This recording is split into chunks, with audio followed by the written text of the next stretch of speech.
Здравствуйте, в эфире программы «7 дней». В студии Ильшат Аминов. Я приветствую всех телезрителей канала «Новый век». Смотрите сегодня в нашей программе. Это крутой старт вашей карьеры. Мне уже поступило несколько предложений о работе. Если все получится, открыть свой бизнес какой-нибудь маленький. Чемпионы WorldSkills, герои нашего времени.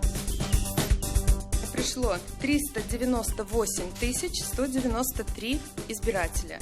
У нас большое обновление списка. Единая Россия идет к своей очередной победе. Праймерис Единой России. Политические акценты. Наши дебаркадеры, вот их сколько. Давайте залезем, пока никто не видит. Ни краски, ни денег, ни зарплат. Плавучие памятники или сказка странствий. Фантастические победы сборной Татарстана в национальном чемпионате WorldSkills Russia остается темой этой недели. На днях юных профессионалов чествовали в Казани. Посмотрите на эту фотографию. Это все победители и призеры чемпионата вместе с президентом Татарстана. Героев столько, что они с трудом вместились в этот теперь уже исторический кадр. Сборной Татарстана удалось обойти вечных соперников Москву и Московскую область. Победители завоевали 150 медалей, 58 золотых, 49 серебряных, 43 бронзовых.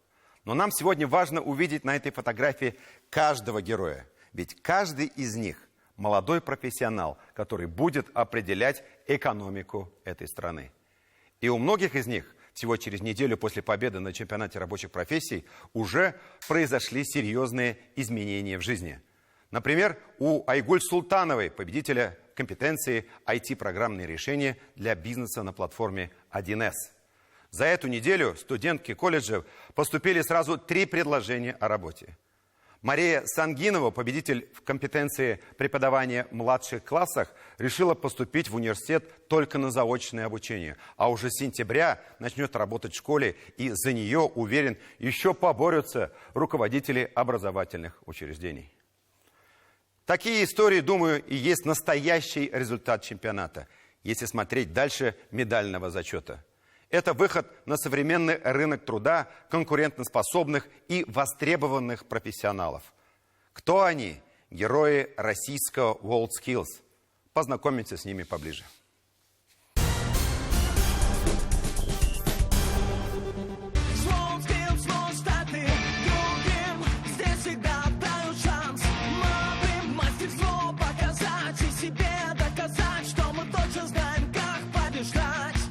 Ваша уверенная победа в финале – это крутой старт вашей карьеры, новых побед на международных соревнованиях, становление вашего профессионализма. Лучших из лучших победителей и призеров финала 7-го национального чемпионата молодые профессионалы WorldSkills Russia чествовали на этой неделе в Казани. Поздравить чемпионов с победой приехал президент Татарстана. На торжественной церемонии Рустам Минниханов отметил, победа – это результат большой работы Татарстана по развитию движения WorldSkills. Сборная Татарстана показала самый лучший результат. Сборную представляли 260 конкурсантов. Было завоевано 150 медалей. Это 58 золотых, 49 серебряных, 43 бронзовых, а также 26 медальонов за профессионализм. Уверен, руководители ведущих предприятий поборются за победителей WorldSkills Россия и сформируют специальные программы лояльности при их приеме на работу.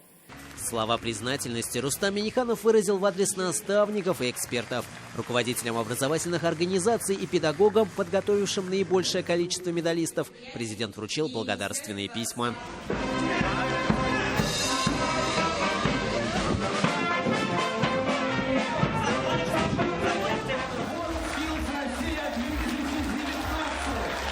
А вот так с оркестром и под аплодисменты в Межрегиональном центре компетенций Казанском техникуме информационных технологий и связи встречали победителей.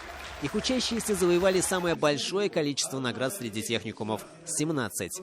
Это 9 золотых, 3 бронзовых и 5 серебряных медалей. Я решила заняться WorldSkills, потому что это интересно. У нас многие студенты в техникуме этим занимаются. Я решила тоже себя попробовать. Айгуль Султанова представляла Татарстан в компетенции IT-решения для бизнеса. На соревнованиях ей надо было автоматизировать работу госавтоинспекции. На чемпионате ее заметили работодатели. прошло пару дней буквально с чемпионата, мне уже поступило несколько предложений о работе. В движение WorldSkills я попал, потому что у меня брат серебряный чемпион мира и победитель европейского чемпионата. Получается, я пошел по его стопам. Владислав Дзюбанов и Ильдар Сейдометов выступали в команде в компетенции мобильная робототехника. Владислав уже выигрывал WorldSkills в качестве юниора. Теперь победа во взрослой квалификации. На соревнованиях нужно было собрать робота-мусорщика, который выполняет определенные команды.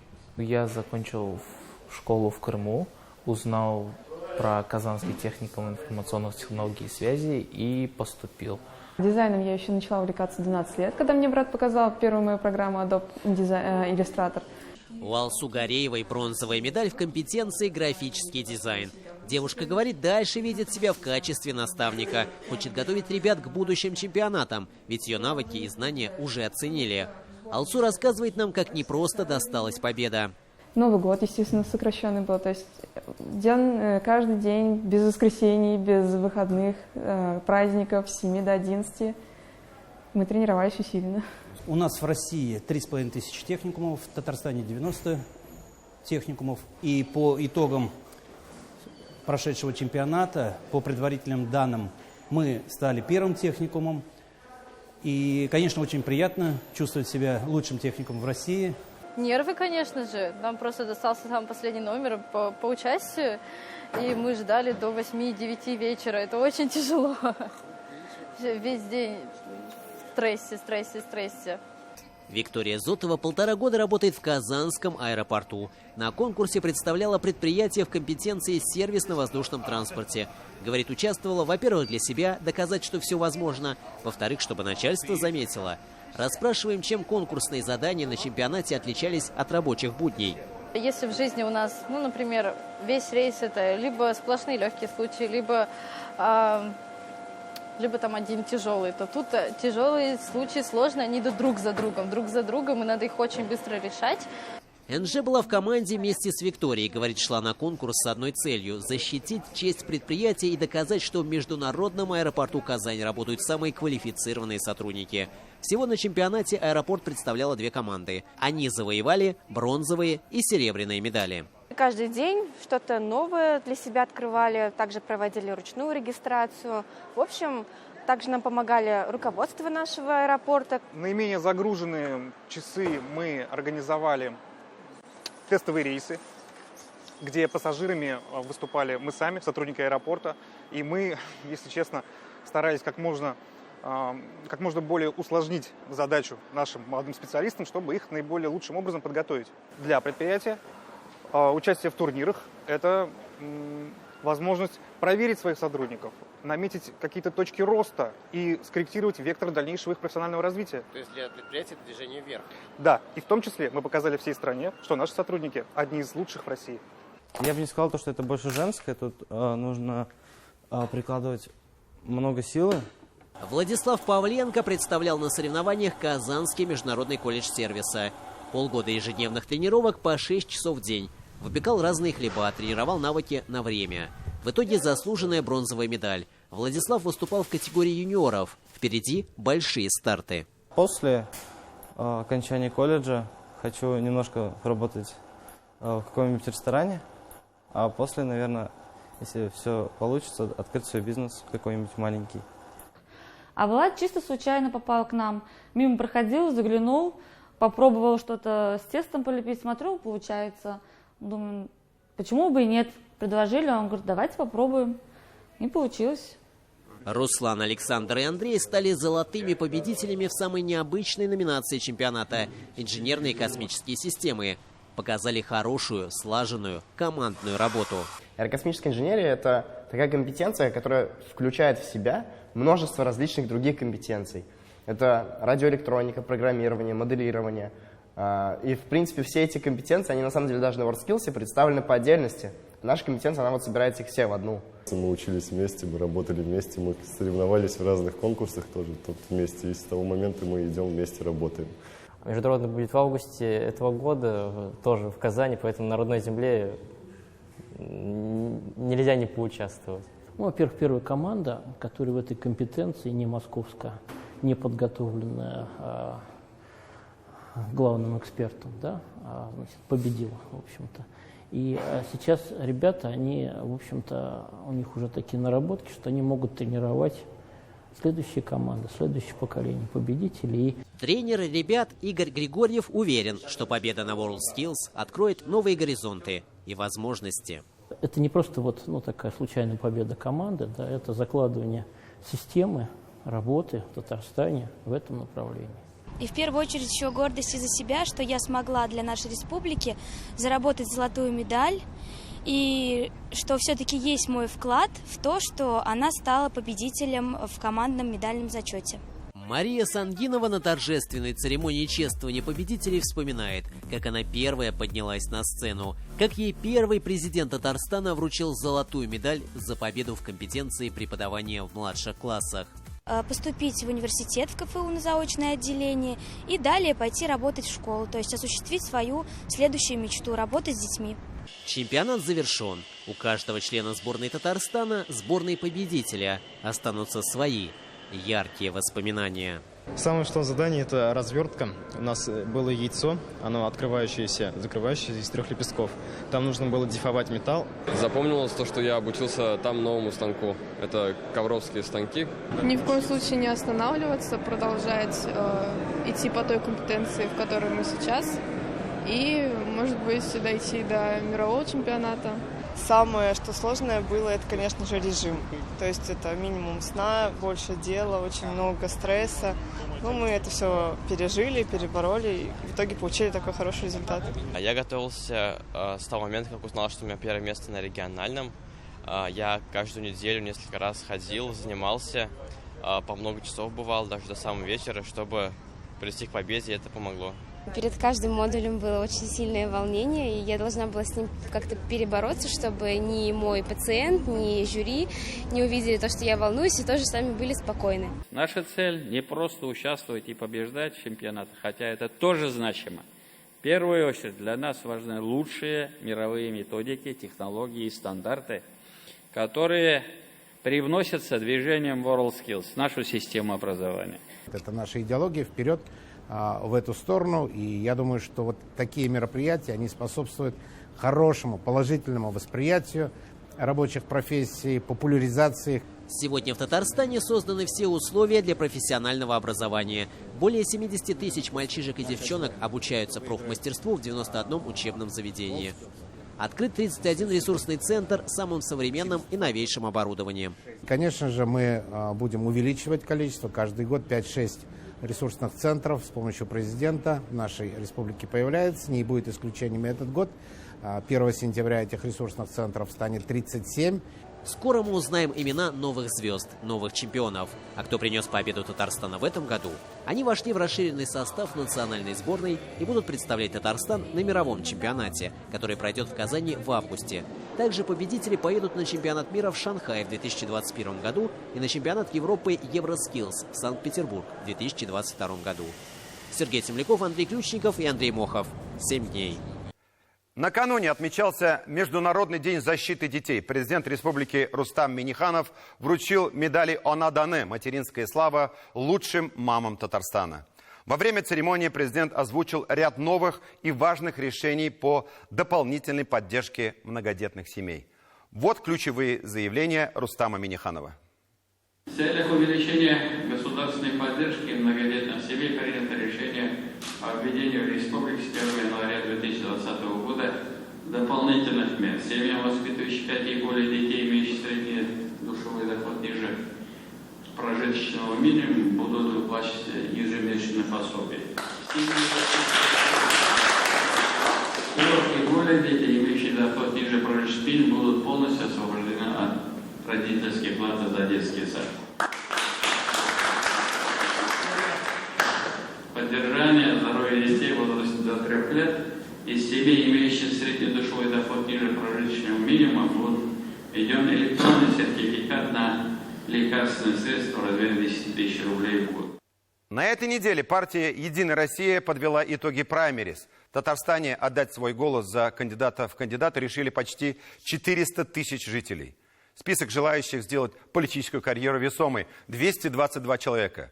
В лидеры голосования вышли и мастодонты «Единой России», и беспартийные. Тут и общественники, и бизнесмены, и спортсмены, главы предприятий и чиновники. В пятерке победителей вообще двое беспартийных. Это Владимир Чагин, руководитель команды «КамАЗ-Мастер», и Альбина Насырова, за которых жители республики отдали почти 500 000 голосов. Какими были праймерис в этом году и в чем отличие от 2016 года? Все подробности в нашем репортаже. Вот в отличие от 2016 года, да, на первую строчку не встал Миниханов и теперь уже не сможет встать, потому что это записано по правилам праймерис. Да. Что касается председателя Госсовета Мухаммедшина, то он уверенно возглавляет этот список, но я думаю, что это ни для кого удивительным не является. Список кандидатов в депутаты по итогам праймерис еще, конечно, должны утвердить на партийной конференции, которая состоится 24 июня. Но контуры будущего состава Госсовета, можно сказать, уже просматриваются. Напомню, 8 сентября татарстанцы будут выбирать новый состав парламента. Всего 100 депутатов. 50 пройдут по партийным спискам и 50 по одномандатным округам. Предварительного голосования по кандидатам партии «Единая Россия» считаю закрытым. Сейчас мы с вами начинаем подсчет голосовавшихся.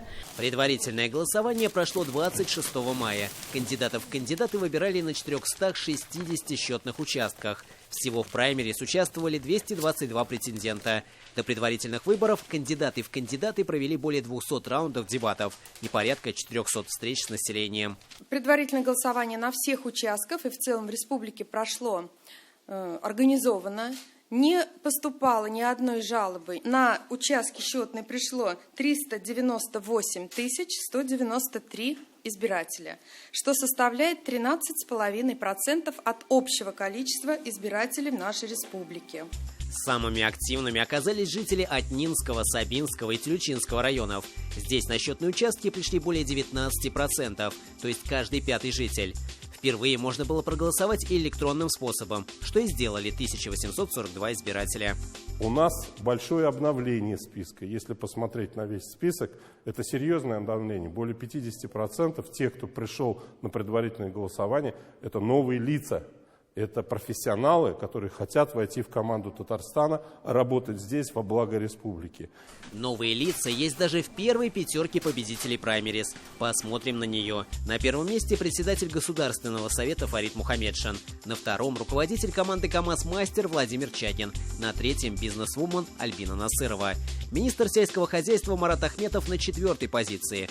Генеральный директор телерадиокомпании «Новый век» Ильшат Аминов занял 5-е место.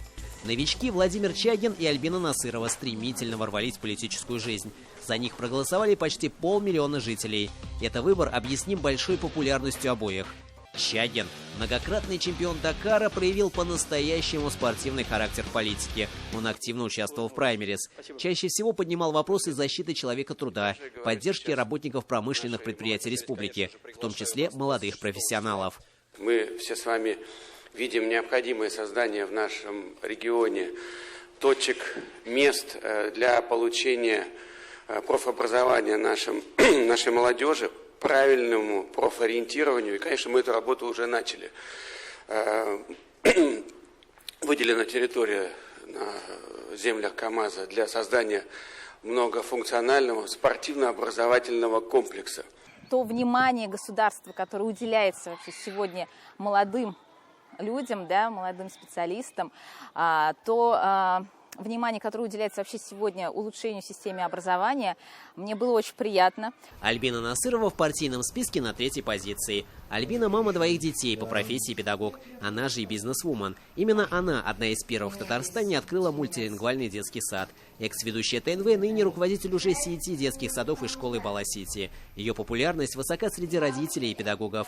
Говорит, идет в Госсовет, чтобы решать насущные проблемы в образовании. Наши учителя, к сожалению, перегружены бюрократической работой.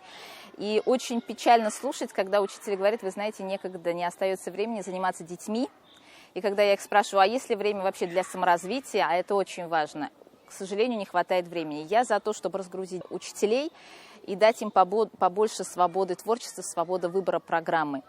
Второй момент, безусловно, это незащищенность учителей. Хочу поблагодарить население Татарстана и тех, кто за меня проголосовал. Среди новых лиц и Владимир Вавилов. В Татарстане и за его пределами он известен своими делами. 17 лет назад простой водитель автобуса появился на пороге телекомпании. Так мы и познакомились. У Владимира заболела дочь, диагноз – лейкемия.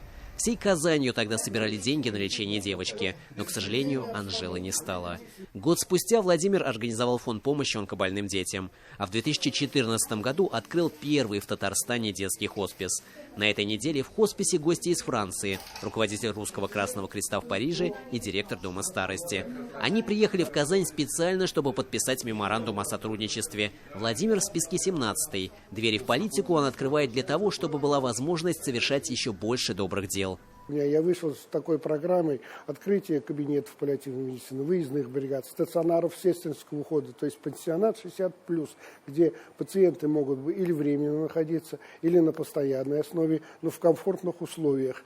И я думаю, что каждый из нас не минует эта чаша, потому что когда-то мы все и постареем, и будем нуждаться в помощи. И вот развитие этой сети даст мне с политической точки зрения импульс к дальнейшей работе. По одномандатным округам в целом сенсации не произошло, хотя итоги в Ахтубинском одномандатном округе приковывают внимание. Если кандидатуру победителя мэра Айдара Медшина утвердит партийная конференция «Единой России», но он решит не участвовать в выборах в Госсовет, то в политическую жизнь окунется Руслан Гизатуллин, заместитель генерального директора по энергетике и информационным технологиям акционерного общества «ТАИФ». Он занял второе место, оставив позади партийного тяжеловеса Разиля Валеева, председателя комитета по образованию, культуре, науке и национальным вопросам. Между тем, лидер татарской молодежи Табриз Яруллин занял 28-е место в партийном списке. Это можно смело назвать сенсацией. Я работаю в Конгрессе татар. И второй опыт общественной работы, потому что уже больше 10 лет общественной работой занимаюсь. Табриз в Татарстане известен как вдохновитель и организатор многих молодежных событий в мире татарской культуры. Он уверен, что новому составу Госсовета именно от молодых кандидатов нужны новые идеи. То, чем мы занимались эти годы, это языковой вопрос, культурные связи, сама культура, вопросы образования, открытие новых школ, перезагрузка существующих. Очень часто «Единую Россию» обвиняют в том, что нету молодежи. Достаточно этот список посмотреть по, например, возрасту. Мы увидим, что вторая половина 80-х годов, 90-е годы рождения, да, вот это и есть как раз эта молодая группа молодых политиков, которые заявляют о себе. И будем надеяться, что и в итоговом составе Госсовета, да, вот будет это молодежное лобби, которое будет, наверное, и развивать саму молодежную проблематику, но и в свое время, наверное, придет на смену, да, тем людям, которые сегодня составляют сердцевину парламента. В первой десятке рейтинга голосования два действующих заместителя председателя Госсовета – Юрий Камалтынов и Татьяна Ларионова. И два министра – Азат Хамаев, министр по земельным и имущественным отношениям, и Разик Гизатуллин, министр финансов. На 11 и 12 позиции руководители комитетов Госсовета Леонид Якунин и Шакир Ягудин. Скорее всего, они сохранят свои посты.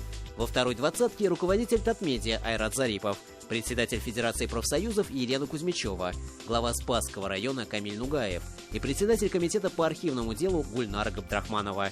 Если говорить в целом про список, можно подчеркнуть один факт. Стало меньше генеральных директоров крупных компаний республики. Там сложные списки, я, честно признаюсь, отметил не одного человека, я отметил, так скажем, группу людей, которых я знаю не понаслышке. Среди первых, кто 26 мая пришел на счетный участок, был Владимир Леонов, министр спорта Татарстана. Сам он, кстати, тоже принимал участие в праймерис и одержал победу в Айдаровском одномандатном избирательном округе. Отметим, на первом месте по одномандатным округам почти все министры. Марат Садыков, Роман Шайхудинов, Ирада Аюпова, Ленар Сафин, Эльмира Зарипова. На первых позициях и главы районов. Вот здесь можно говорить о первой интриге избирательной кампании. Существует и, значит, ну, скажем, определенные подвижки, да, и они, наверное, неминуемы, потому что мы знаем, что ряд представителей исполнительной власти, соответственно, не хотят, значит, покидать своих кресел, и они так и останутся в исполнительной власти, поэтому, наверное, вот список этот уменьшится, и, соответственно, люди, которые были на более низких позициях, да, они поднимутся вверх и получат шанс пройти в Государственный совет республики. Сколько мест займут в новом Госсовете Татарстана представители партии «Единая Россия»? Это уже вторая интрига избирательной кампании. Хотя политолог Андрей Большаков отмечает, неожиданных сюрпризов, скорее всего, не будет. «Единая Россия» идет к своей очередной победе здесь, в Татарстане. И в этом плане наши практики будут отличаться от ряда регионов, где мы знаем, что к власти пришли представители КПРФ, ЛДПР. Вот это тоже представители парламентских партий. Сергей Темляков, Андрей Ключников. 7 дней. Насколько может обновиться парламент Татарстана? Политические акценты в праймерис «Единой России». И какой ответ можно дать старожилам парламента, разочарованным итогами предварительного голосования? Ответы на эти вопросы в эксклюзивном интервью с председателем Госсовета Татарстана Фаридом Мухаммедшиным.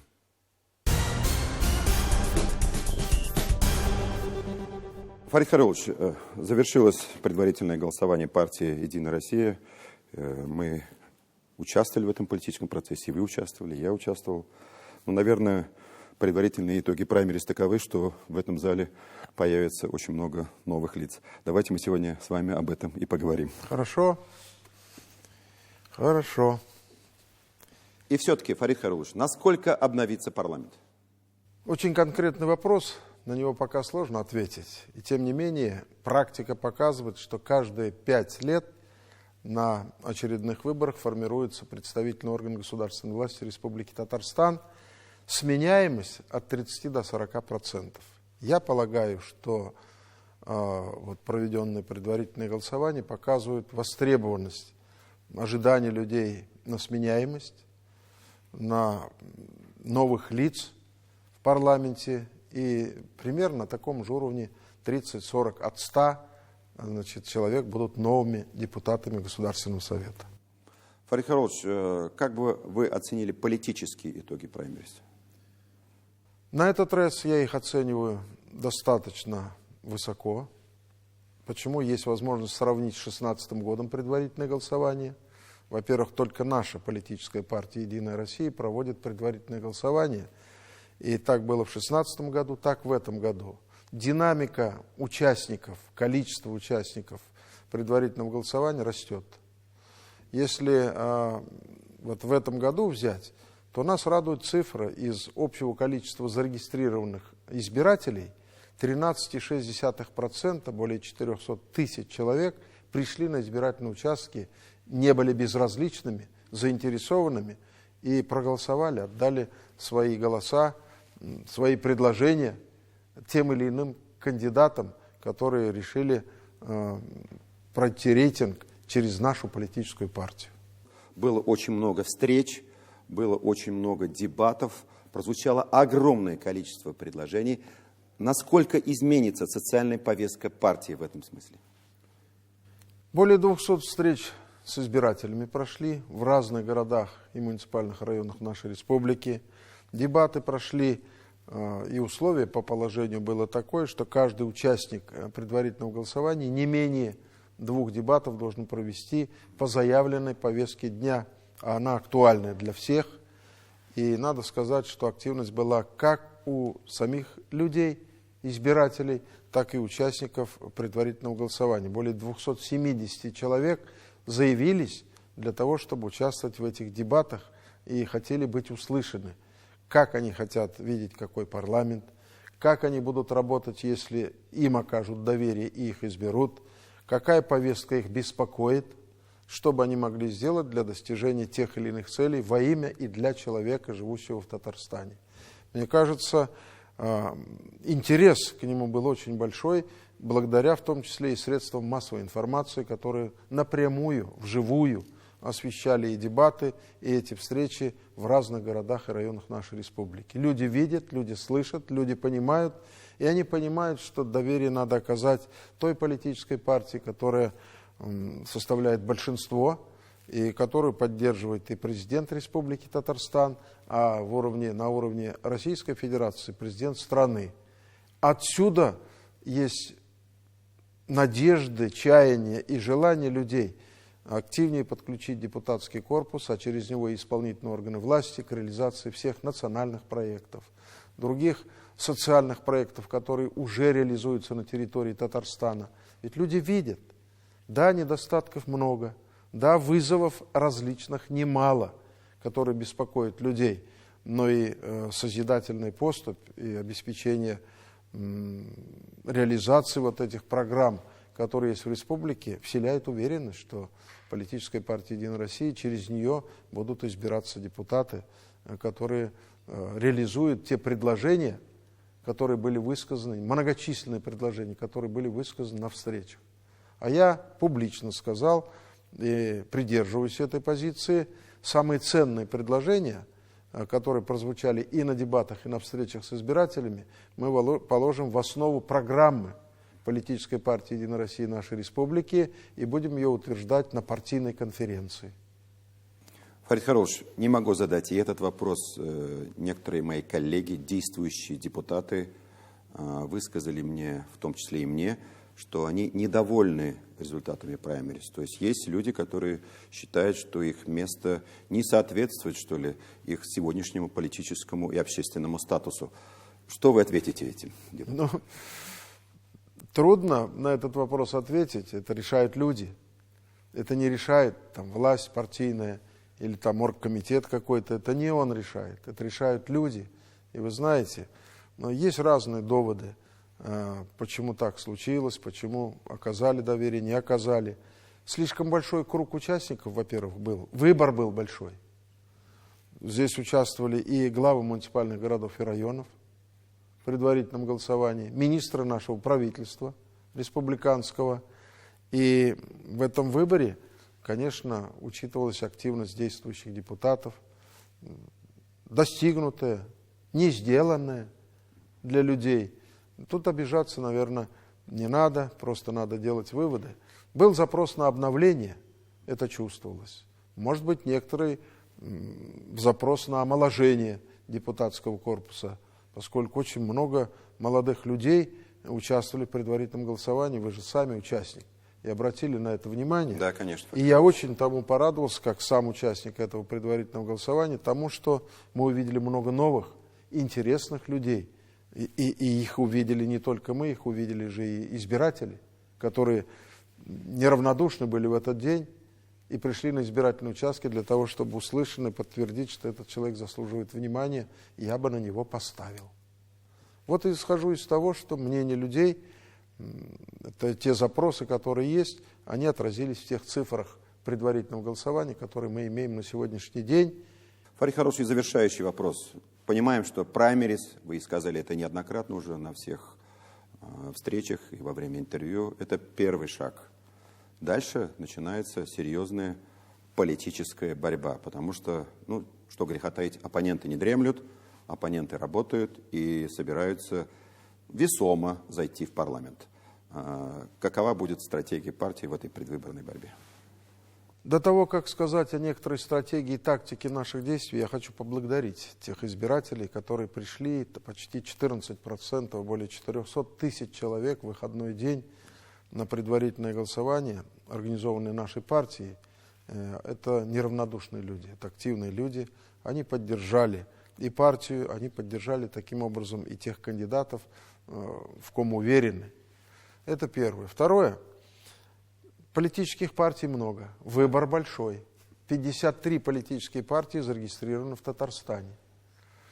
Я недоволен тем, что некоторые политические партии, во-первых, от выборов до выборов активны, а некоторые и даже по объявленным выборам не проявляют такой активности. Я, действующий председатель парламента республики, всегда был на позициях, что в Государственном совете должны быть дискуссии, должны быть разномнения, в поисках решения наилучших способов достижения цели тем или иным законом, который принимается и выходит из-под пера депутатов парламента республики.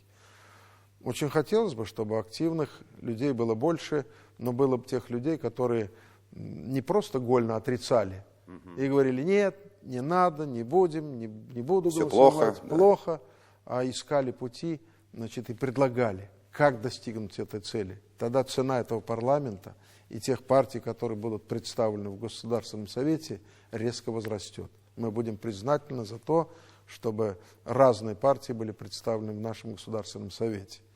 Очень хочется верить, что выборы пройдут честно, выборы пройдут успешно, и население нашей республики, избиратели, не разуверятся в том, в ком поставили, на кого поставили, кто прошел депутаты. Тактика такая. Значит, работаем, главный тезис, для людей и во имя людей, наших избирателей, социально ориентированные подходы каждый раз к принимаемым законам в защитах интересов наших людей и, конечно, сохранение стабильности, конституционного баланса властей в нашей республике между президентом, правительством и парламентом нашей республики. Только в конструктиве можно добиться каких-то результатов. Мы видим с вами и Украину, мы видим другие события, где парламент, правительство и даже президент категорично, значит, разномнениями подходят, а для людей пользы от этого нет. Выигрывает, я бы сказал, какая-то маленькая часть людей с какими-то корыстными целями. Парламент нашей республики ответственный, наработал за эти 25 лет очень серьезный опыт. Культура парламентская и избирательная у населения достаточно высокая.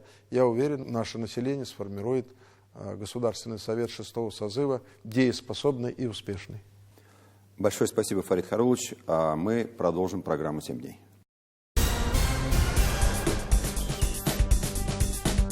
Наши дебаркадеры, вот их сколько. Давайте залезем, пока никто не видит. Ни краски, ни денег, ни зарплат. Плавучие памятники или сказка странствий.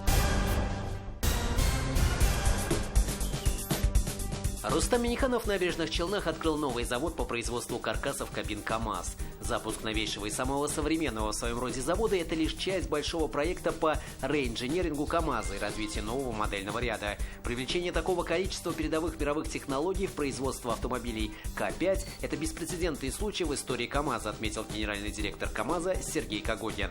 В мероприятии приняли участие полномочный представитель президента России в Приволжском федеральном округе Игорь Комаров и генеральный директор госкорпорации Ростех, председатель совета директоров публичного акционерного общества КАМАЗ Сергей Чемизов. Рустам Минниханов в режиме видеоконференц-связи принял участие в заседании Бюро Высшего Совета партии «Единая Россия». Провел заседание председатель Высшего Совета партии Борис Грызлов. Рустам Минниханов встретился с руководителем образовательного фонда «Талант и успех» Еленой Шмелевой. Было подписано соглашение о сотрудничестве. Документ предполагает создание в республике регионального центра одаренных детей по модели сочинского «Сириуса». Рустам Минниханов в Москве вручил государственные награды Татарстана членам оргкомитета чемпионата мира по футболу FIFA 2018 в России. Рустам Минниханов в Москве провел заседание рабочей группы Госсовета России о развитии жилищного строительства и комфортной городской среды. Члены рабочей группы рассмотрели вопрос запланированного с 1 июля текущего года перехода участников жилищного строительства на систему проектного финансирования с использованием эскроу-счетов. Рустам Минниханов вручил победителям открытого республиканского телевизионного молодежного фестиваля эстрадного искусства «Созвездие Йылдызлык-2019» специальные государственные стипендии. Премьер-министр Татарстана Алексей Песошин открыл 13-й Всероссийский форум IT Security Forum, одно из 10 крупнейших ежегодных мероприятий в области информационной безопасности и цифровых технологий в стране. Алексей Песошин отметил, одно из основных направлений развития IT-отрасли республики – это создание условий и возможностей для цифровой трансформации предприятий. Благодаря этому на сегодняшний день Татарстан входит в список наиболее успешных регионов в вопросах перехода к цифровой экономике. Государственный советник Татарстана Минтимер Шаймиев встретился с председателем Духовного управления мусульман Дагестана. В ходе беседы были затронуты вопросы сотрудничества между Татарстаном и Дагестаном в сфере религиозного образования и духовной культуры. Председатель Госсовета Татарстана Фарид Мухаммедшин принял участие в церемонии открытия 17-го фестиваля колокольного звона «Алексеевские перезвоны». Фестиваль посвящен 440-летию явления иконы Пресвятой Богородицы в Ограде Казани и 280-летию обретения иконы Богородицы, именуемой Ахтырская. В фестивале приняли участие звонари из России, Беларуси и Украины, авторы-исполнители духовной и народной музыки, фольклорные и танцевальные коллективы. В Казанской ратуше на неделе состоялось торжественное открытие совместного заседания Молодежной межпарламентской ассамблеи государств-участников СНГ и Совета по делам молодежи государств-участников СНГ. В работе заседания приняли участие делегации из 8 государств – Азербайджана, Армении, Белоруссии, Казахстана, Кыргызстана, России, Таджикистана и Узбекистана. Участников от имени руководства республики поприветствовал председатель Госсовета Татарстана Фарид Мухаммедшин. Министр сельского хозяйства и продовольствия Татарстана Марат Ахметов награжден орденом Александра Невского за достигнутые трудовые успехи и многолетнюю добросовестную работу. Указ подписал президент страны Владимир Путин.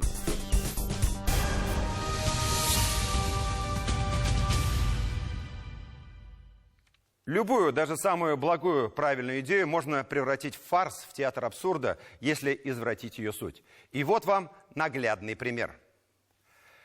Камеры фото-видеофиксации на дорогах России. Отличная, великолепная идея, которую, к слову, мы позаимствовали у наших западных друзей, в общем и целом себя оправдала в большинстве регионов России. Среди наиболее удачных примеров эффективной работы таких приборов и камер Москва, Санкт-Петербург, ну и, конечно, Татарстан, Казань. Впрочем, ложку дегтя добавили несколько городов и регионов страны, к работе которых в этом аспекте есть вопросы. Автомобилисты там заявляют о случаях фальсификации данных с камер фото-видеофиксации. Как итог, Генеральная прокуратура инициировала проверки законности установления дорожных камер во всех регионах и городах страны. Помогают им в этих проверках представители Федерации автовладельцев России. И, кстати, эти инспекции уже дали определенный результат. Выявлены случаи, когда камеры были установлены на бетонных блоках вместо треноги или вообще на земле. Но наибольшие опасения вызывает то, что в ряде регионов выявлены факты, когда были установлены частные камеры, владельцы которых получали с каждого штрафа фиксированную премию. Вот уж воистину прекрасный заработок. Понятное дело, в этом случае обесценивается сама идея профилактики нарушений правил дорожного движения. В Татарстане, где, по данным интернет-газеты «Реальное время», установлено более трети всех камер в Приволжском федеральном округе, проверки каких-либо нарушений не выявили. У нас все камеры установлены по правилам, а средства от штрафов направляются в государственную казну. А главное, итог работы таких камер – реальное снижение аварийности и смертности на дорогах. Тимур Бекмурзин побывал в рейде вместе с работниками прокуратуры, Федерации автовладельцев России и ГИБДД.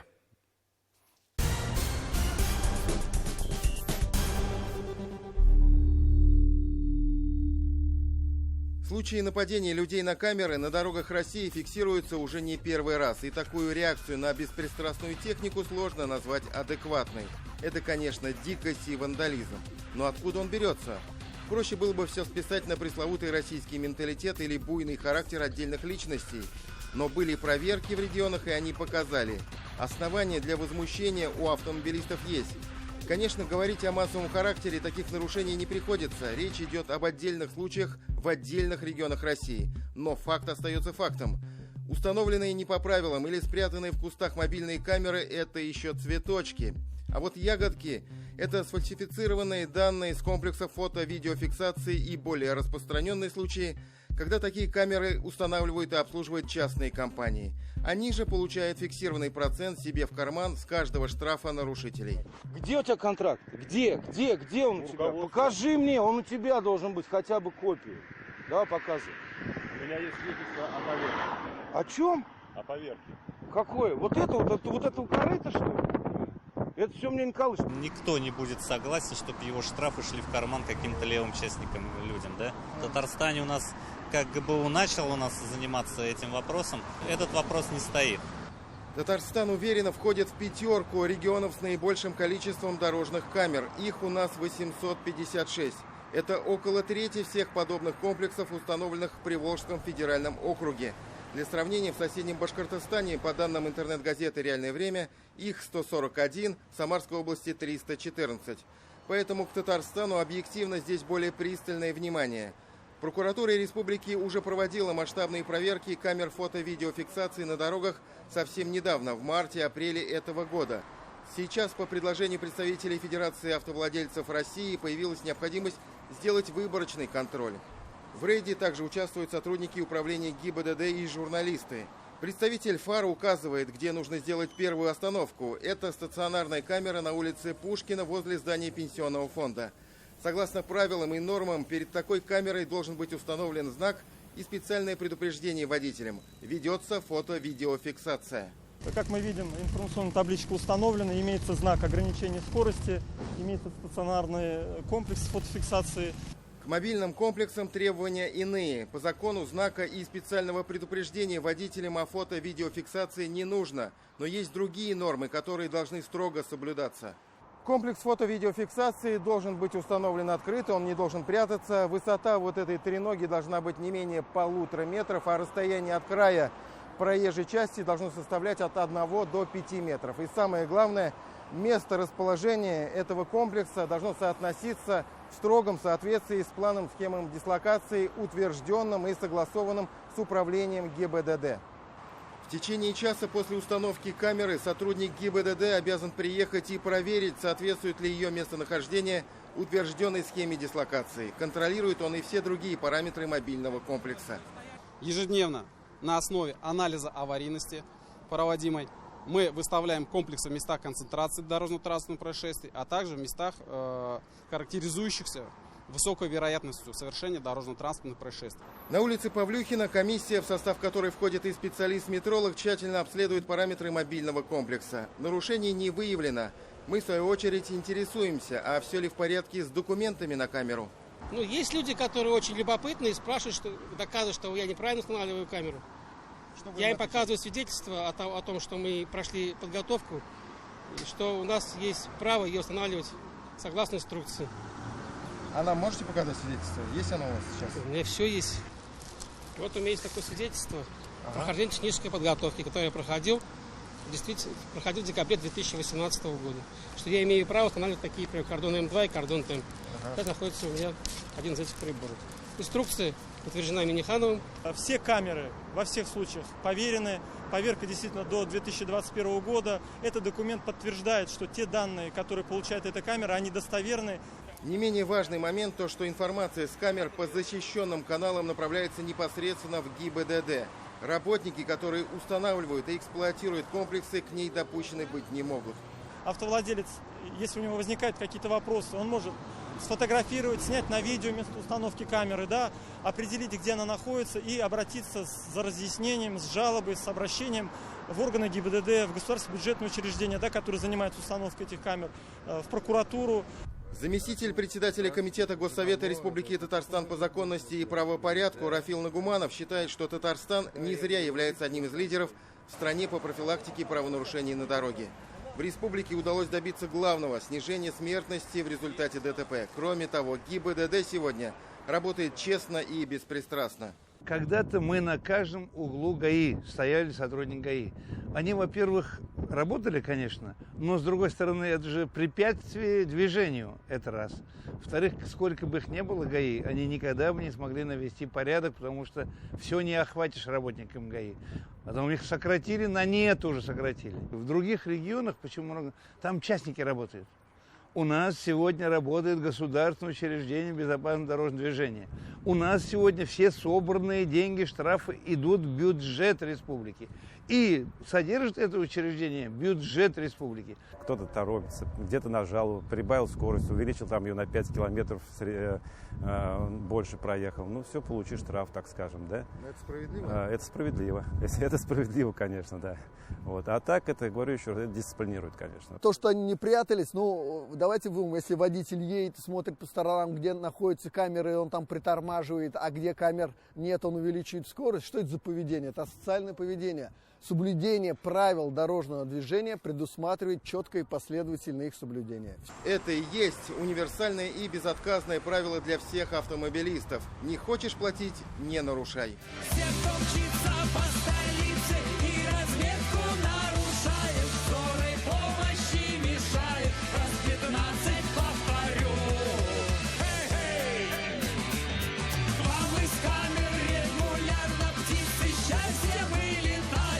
Тимур Бекмурзин, Роман Безменов и Андрей Мохов. 7 дней. Продолжим программу нашей постоянной рубрикой «Неделя в столетии», посвященной столетию ТАССР. Нам очень хочется взглянуть на эту эпоху через события, явления, факты, вспомнить тех людей, кто стал символом эпохи государственности татарского народа. Поднять из наших телевизионных фондов уникальные видео и фотоархивы, чтобы увидеть и вспомнить все яркие события из жизни Столетней Республики. Сегодня, увы, мало кто задумывается, кто такой, например, Мулланур Вахитов и по какой причине ему установлен памятник в центре города. А ответ на вопрос, кто такой Батынчук, дадут лишь единицы, переспросив, как это правильно пишется и произносится. Многие не увидят разницы между Амирханом Еники и Фатыхом Амирханом. Нам бы очень хотелось, чтобы эта дата столетия ТАССР не была обычной формальностью, а стала предметом гордости для каждого из нас. Итак, чем запомнилась эта неделя в вековой истории ТАССР? Смотрим, вспоминаем и изучаем.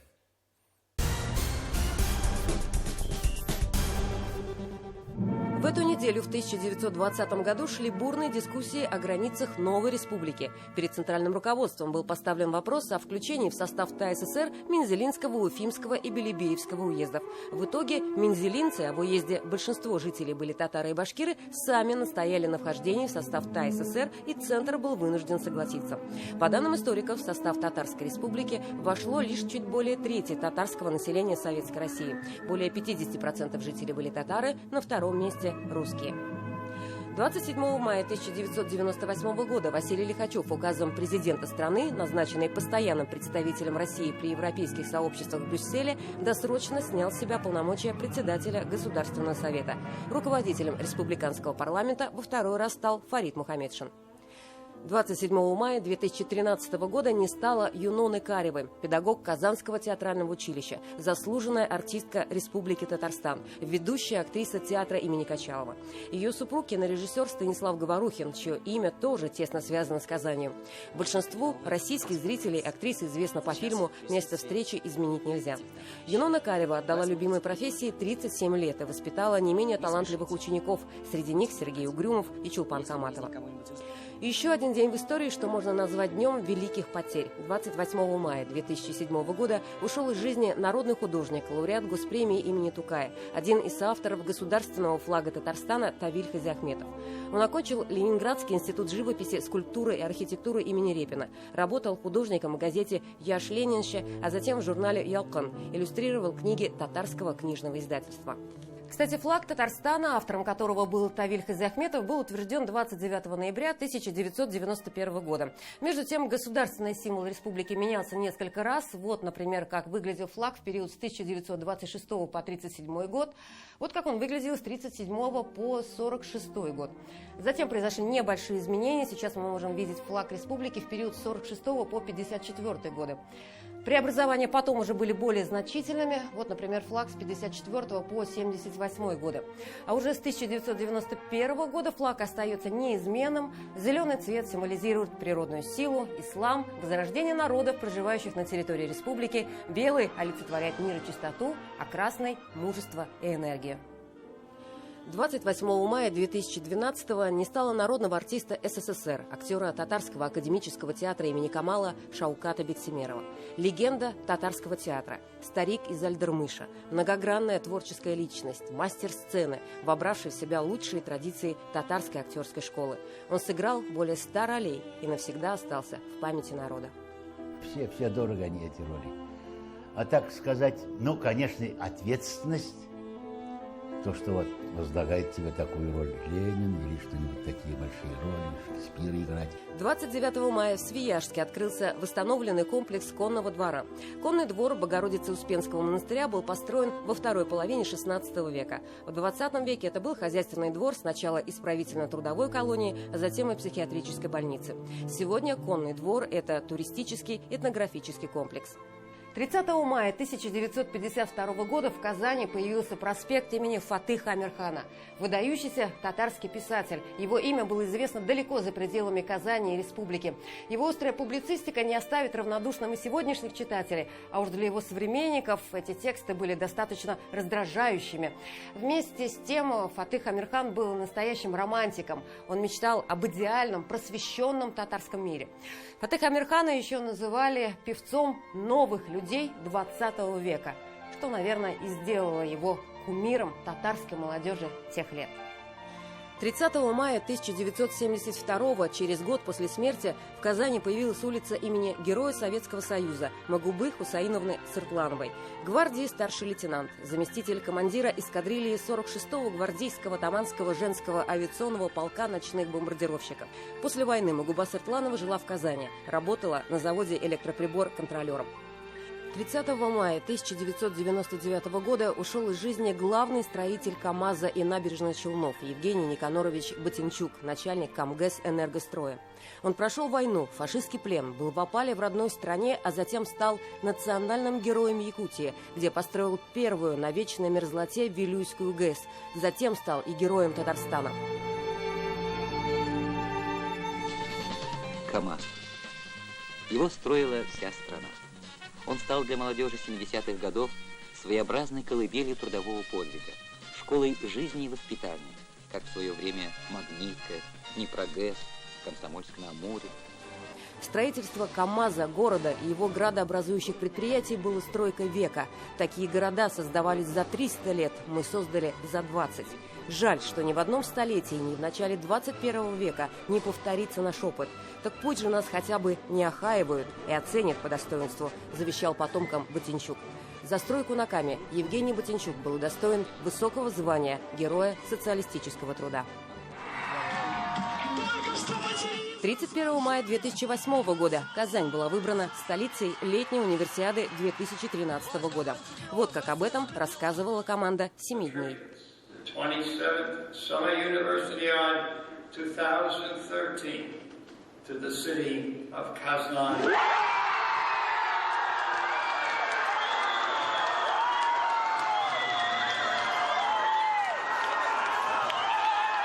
Большое спасибо, Бикзур Ахмад. Победы теперь еще и в Казани на универсиаде. Всех будем побеждать. Мы еще раз доказали, что Россия лучшая. Спасибо, с победой всех. Все пошло в дело! Казань победила!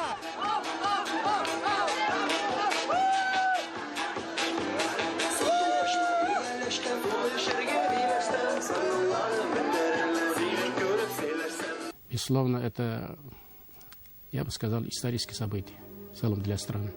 2 июня 1988 года в Уфе после концерта умер татарский композитор, ректор Казанской консерватории Назиб Жиганов, автор 16 симфоний, 8 опер, 3 балетов, многочисленных произведений камерной, вокальной, инструментальной и программной музыки. Он один из основоположников профессионального татарского музыкального искусства.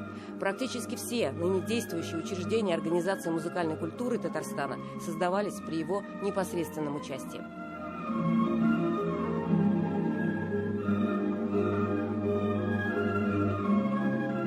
Такую мы увидели эту неделю в истории ТАССР. Если заглянуть в будущее тех лет, то 25 июня 2021 года татарский язык будет признан государственным. С 27 года начнут создавать учебники для татарских школ. Об этом мы обязательно расскажем в следующей неделе столетия. Светлана Спирина, Роман Безменов, 7 дней. И в завершении нашей программы немного о вечном. Впрочем, можно сказать и так, немного о невечном. Вроде о памятниках. А вроде и нет. Они ведь плавучие. О чем это я? А я о дебаркадерах. Вот эти известные вам плавучие пристани. Мы снимали еще месяц назад. Тогда они находились на зимовке в Казанском речном порту. Их 8, и каждый уникален. Потому что теперь практически на всю Волгу их осталось 8. И все у нас в республике. Каким-то чудом они не сгорели, не сломались, не были разрушены. Все они 60-х годов постройки, 20 века, конечно. Но выглядят значительно старше, потому что, во-первых, строились по образу и подобию своих предшественников, и, во-вторых, потому что последние 30 лет мы очень заняты удовлетворением сиюминутных желаний и страстью гигантским прожектам. Нам некогда все эти годы было даже покрасить эти произведения искусства. Вы удивились тому, что я их так назвал? Не удивляйтесь, это уникальные объекты. Но что можно сделать, чтобы сохранить их? Недавно идея была озвучена Комитетом по охране памятников и помощником президента Олесей Балтусовой. Что нужно сделать? Нужно сохранить эти дебаркадеры.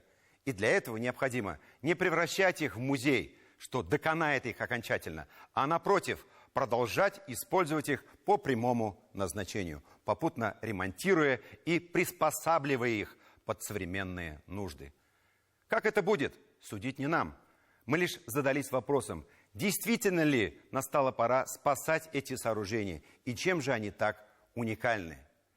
Держу пари, каждому из вас знакомы эти памятники, но лишь единицы знают, что там внутри.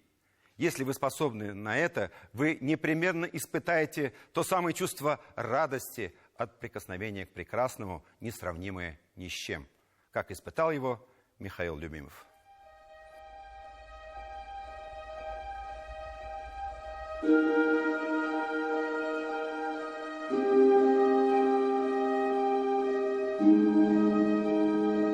Трагизм.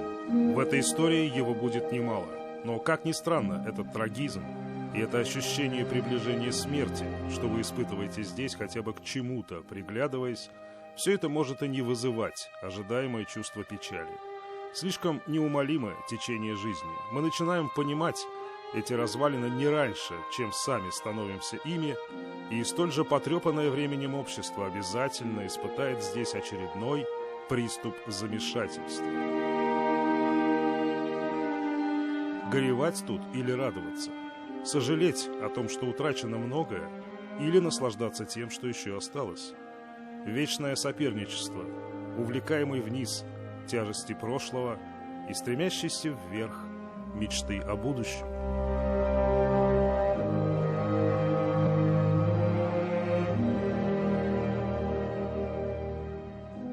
Конец апреля. Навигация еще не началась, и 9 волжских дебаркадеров еще стоят на ежегодной зимовке в Казанском речном порту. 6 больших двухэтажных и 3 маленьких в один этаж, абсолютно равнозначно как артефакты времени, все из 60-х годов. Уникальная возможность пройтись по целой улице дебаркадеров и удовлетворить свою страсть к изучению внутренностей всяких полуруин. Осторожно, ведь они еще живы и обитаемы. Давайте залезем, пока никто не видит, и посмотрим, как выглядит каюта вот на этом дебаркадере 60-х годов. Мы сразу попадаем в прошлое, посмотрите. Это очень интересно. Здесь время как будто остановилось.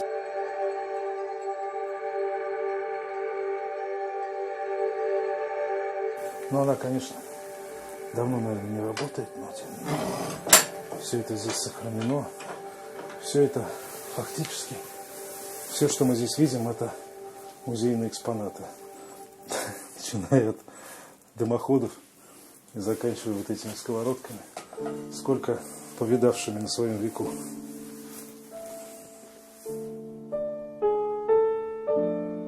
Грустно все это видеть, но, тем не менее, все здесь дышит жизнью. Посмотрите. Это какие-то вещи, которыми люди окружают себя. Видно, что жизнь отсюда не ушла. Да, она слегка захерела, оскудела, но она здесь осталась.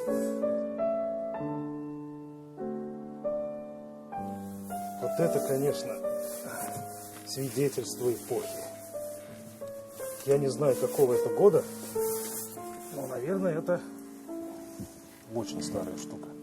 Вот такие вещи как раз и нужно сохранять. Конечно, не в качестве музея, может быть, это все здесь останется. Но так хочется на это посмотреть, правда? Очень много.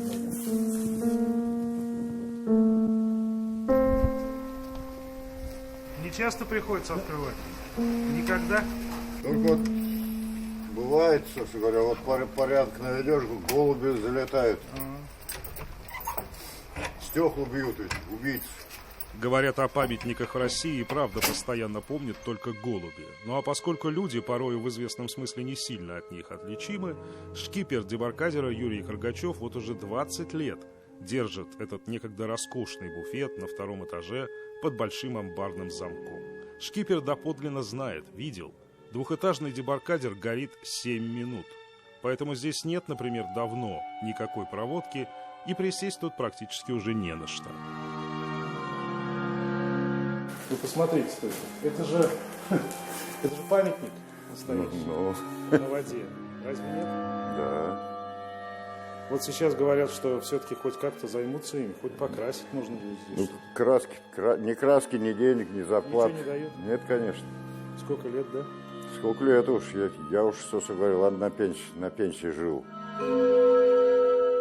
Да, жизнь советского дебаркадера в 21 веке – это жизнь без красок. Недостойная их жизнь. Да, конечно, состояние ее унылое. И обидно, что за этой унылостью, за этой заброшенностью не видно сути. Устарели физически, но уж никак не морально, считает известный казанский архитектор Марсель Искандаров, открывающий нам здесь поразительные детали происхождения этих сооружений. Отчего они вот такие? Отчего такой формы? Откуда эти арки, эти шпили?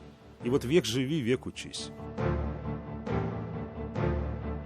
Ведь это, по сути, некие маркеры, некие метки страны по водным артериям, которые были расставлены в соответствии с прототипом главным, московским. Речной вокзал, его силуэт, его башенка и шпиль.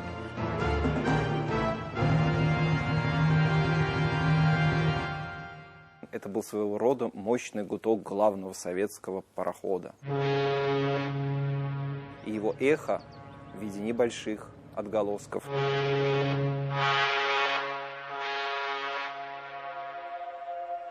Территорию страны важно было обозначить как территорию цельной культуры и архитектуры в том числе.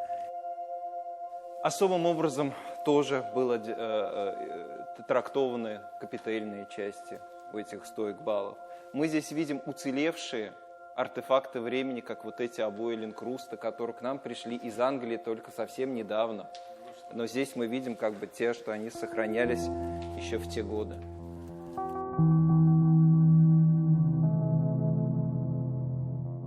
Эта архитектура тоже послужила своего рода каким-то порталом, да, порталом, когда мы из нашего унылого, серого, зимнего периода перемещались в лето, перемещались в радость, перемещались в отдых.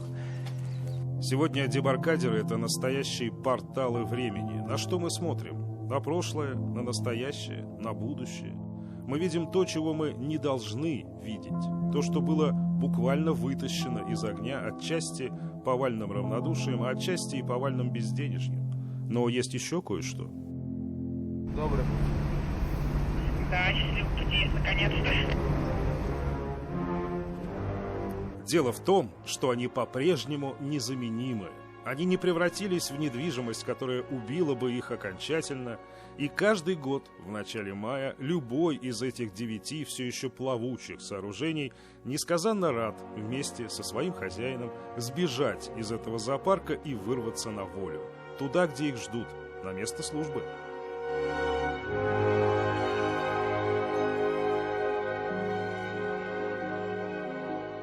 Это будет очень сложный и очень долгий путь. Расстояние от речного порта в Казани до Верхнего Услона всего каких-то 6 километров. Человек преодолеет это расстояние за какой-то час. Но мы, наверное, будем идти часа 3, я думаю, не меньше. Потому что, во-первых, мы будем огибать все возможные преграды, которые будут попадаться на нашем пути. И путь наш как минимум удвоится. Ну и потом существуют разные погодные преграды, такие как дождь, ветер, всевозможные мели. Одним словом, это будет целое приключение для нас. И вот что интересно. Благодаря этим приключениям, которые этот дебаркадер совершает дважды в год, он и жив, собственно. Жизнь его невозможна без этих приключений.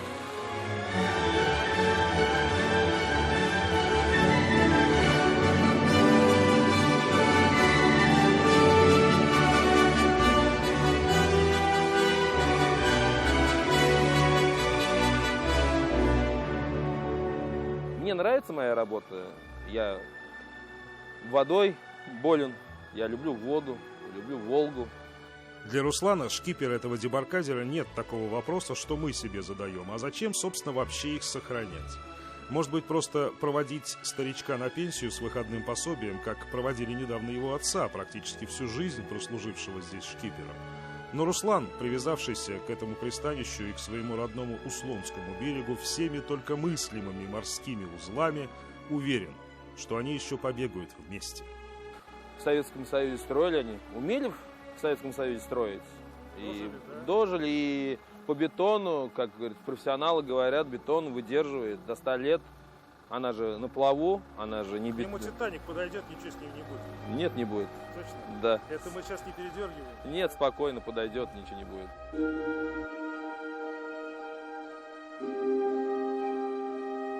Верхнеуслонский «Титаник» вернулся-таки в родную гавань. Событие для тех, кто так ждал его на берегу и кто так страшится того, что однажды он не вернется. Впрочем, теперь мы уже почти уверены в том, что они спасены. Уверены настолько, что перед нами в полный рост встает уже не опасность утраты, а опасность смысла. Мы знаем, что они не превратятся в музеи, и лучшие умы в профильных комитетах и министерствах по указанию первого лица республики уже ломают головы над тем, как не просто сохранить им жизнь, а как разукрасить ее, как минимум новыми красками. И, конечно, потерять это наследие нам никак нельзя. Надо принимать решения. Вот именно сейчас такой момент, когда в этом году мы должны понять, что дальше. Или это будут совершенно новые пристани, или мы должны отремонтировать эти. И определиться с их ценностью. Вот именно такую задачу мы себе ставим сейчас. Важно, что мы вообще начали говорить сейчас об этой проблеме, что наши дебаркадеры, вот их сколько, вот они в каком состоянии, и вот их ценность.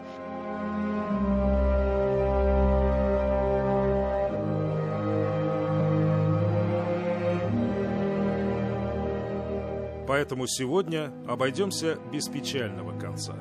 Это была трагедия, да, но она миновала. Много воды утечет до тех пор, пока мы увидим зримые перемены, но больше нет чувства печали. Мы можем, конечно, и сказать им, что запаса времени почти не осталось. Но нет. Улыбаемся и машем, господа. Улыбаемся и машем.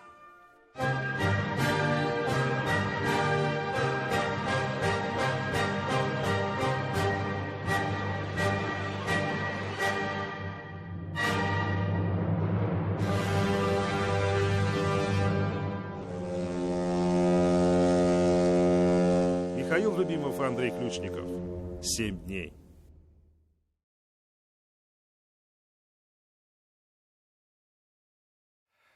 На этом у нас все. Барыгызга иң изге теләкләр. Всем наилучшие пожелания. Увидимся на ТНВ. До свидания.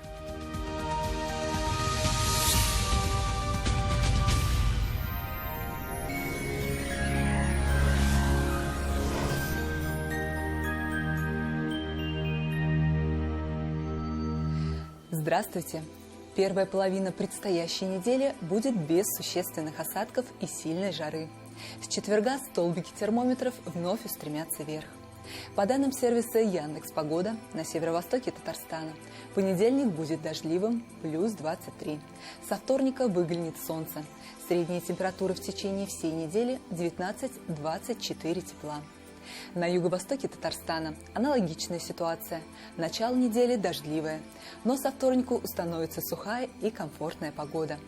В центре Татарстана вся неделя будет сухой и малооблачной. Столбики термометров достигнут отметки 26 градусов выше 0. На юго-западе Татарстана понедельник и вторник преимущественно облачные, 20-23 тепла. В среду весь день будет светить яркое солнце, потеплеет до плюс 27. На северо-западе Татарстана, а также в столице республики, понедельник жителей встретит дождем, плюс 21. Со вторника небо расчистится и потеплеет. Более подробный прогноз погоды смотрите ежедневно на ТНВ. До свидания.